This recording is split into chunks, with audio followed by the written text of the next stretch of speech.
Hi, നമുക്കിന്ന് Malabar special chicken roll കണ്ടാലോ? അതിനായി കഴുകി വൃത്തിയാക്കിയ ചിക്കനിലേക്ക് ആവശ്യത്തിനുള്ള മുളക് പൊടി, മല്ലിപ്പൊടി, ഗരം മസാല, വലിയ ജീരകപ്പൊടി, ഉപ്പ്, പിന്നെ കുറച്ച് വെളിച്ചെണ്ണയും കൂടെ വെച്ചിട്ട് നന്നായിട്ട് മിക്സാക്കിയിട്ട് ചെറിയ ഫ്ലെയിമിൽ നമുക്കൊന്ന് വേവിച്ചെടുക്കാം. അതിലേക്ക് ഇനി വേറെ വെളിച്ചെണ്ണയോ വെള്ളമൊന്നും ഒഴിക്കേണ്ട ആവശ്യമില്ല. ചിക്കനിൽ തന്നെ വെള്ളം വരും. അപ്പോൾ അതിൽ തന്നെ ഇട്ടിട്ട് നന്നായിട്ട് ചെറിയ ഫ്ലെയിമിൽ വെച്ചിട്ട് നന്നായിട്ട് കുക്ക് ചെയ്തെടുക്കാം. ഓവർ ഡ്രൈ ആവാതെ നന്നായിട്ട് വെന്ത് കിട്ടും വേണം. ഇനി അതിലേക്ക് ബാക്കി നമുക്ക് വാട്ടിയെടുക്കാനുള്ളതൊക്കെ റെഡിയാക്കാം കേട്ടോ.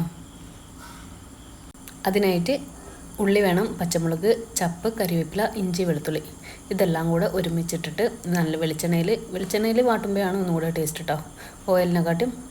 അപ്പോൾ നന്നായിട്ട് വാട്ടിയെടുക്കാം. ആവശ്യത്തിനുള്ള ഉപ്പും കൂടെ ഇട്ടിട്ട് നന്നായിട്ടൊന്ന് വാട്ടിയെടുക്കാം.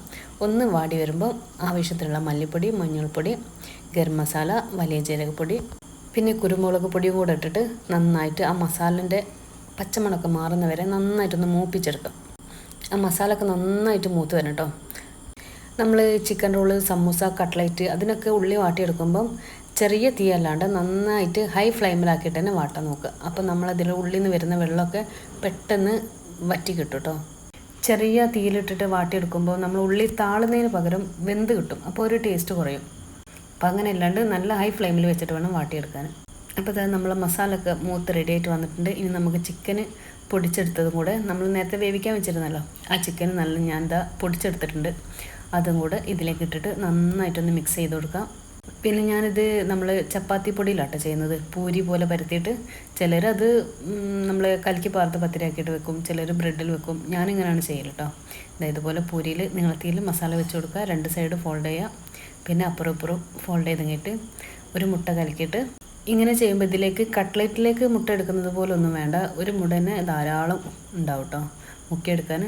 എന്നിട്ട് കട്ട്ലറ്റ് ചെയ്യുന്നത് പോലെ തന്നെ മുട്ടയിൽ മുക്കിയെടുക്കുക, റസ്ക് പൊടിയിൽ മുക്കുക.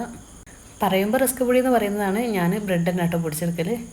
റസ്ക് പൊടി ഉപയോഗിക്കില്ല, ബ്രെഡ് പൊടിച്ചെടുക്കുന്ന കേട്ടത്. അപ്പം ഇത്രയും എടുത്തിട്ടുണ്ട്, ഒരു മുട്ടയിൽ തന്നെയാണ് ഇത്രയും മുക്കിയെടുത്തിട്ട് റെഡിയാക്കി വെച്ചത് കേട്ടോ. ഇനി നമുക്കത് ഫ്രൈ ചെയ്തെടുക്കാം.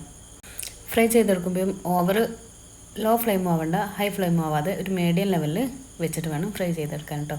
അപ്പോൾ ഇതുപോലെ ഗോൾഡൻ കളറായി വരുമ്പോൾ നമുക്കത് ഓരോന്നായിട്ട് എടുത്ത് മാറ്റാം. പലഹാരത്തിൽ എനിക്ക് ഇഷ്ടപ്പെട്ടതിൽ ഒന്നാട്ടോ ഈ ചിക്കൻ റോൾ എന്ന് പറയുന്ന ഐറ്റം. നല്ല ടേസ്റ്റാണ്, അടിപൊളിയാണ് കഴിക്കാൻ. അപ്പോൾ നമ്മളെ ചിക്കൻ റോളൊക്കെ ഇവിടെ റെഡി ആയിട്ട് വന്നിട്ടുണ്ട്. അപ്പം ഇഷ്ടപ്പെട്ടാൽ എല്ലാവരും ഒന്ന് ലൈക്ക് ചെയ്യുക, കമൻറ്റ് ചെയ്യുക, പിന്നെ ഒന്ന് സബ് ചെയ്ത് കൂട്ടാക്കുക. ഓക്കെ, അപ്പോൾ എല്ലാവരും ഒന്ന് ട്രൈ ചെയ്ത് നോക്കട്ടോ, അടിപൊളിയാണ്. Okay, by.